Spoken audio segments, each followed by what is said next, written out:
The debate over the future of the British and Irish Lions tours is gathering momentum, and at its core lies a sensitive question: what happens if South Africa is no longer a regular destination?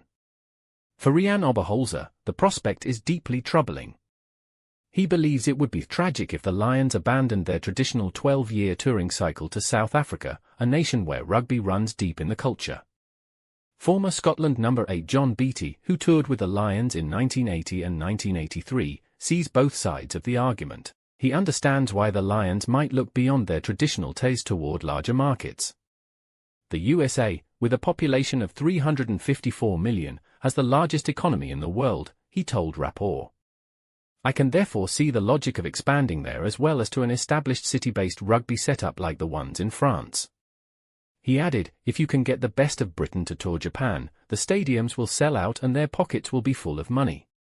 These days it's about expanding the footprint and making money rather than simply showcasing the beauty of the game as in the past. Yet, despite acknowledging the financial appeal, Beattie was clear about what could be lost if South Africa were pushed aside. It would be very, very sad, he said. I watched the tour to Australia closely, and to be perfectly honest, it was a bit boring. South Africa is a real rugby country, and I have always considered South Africa and New Zealand to be the giants of the game. Touring there less often would basically amount to a show of disrespect. Behind the scenes, the Lions are already planning for life beyond 2029, when their current agreement with SANZA ends after the New Zealand tour. They have begun consulting firms to ideate, validate and confirm a new operating model, exploring ways to expand into new territories such as France, Japan, and the Americas. Oberholzer, however, pointed to the financial struggles of the 2021 tour, which was played behind closed doors due to COVID-19 and generated almost no revenue. All the more so because we came up short in 2021, when we had to present the Lions tour during COVID-19 and could make virtually no money, he remarked.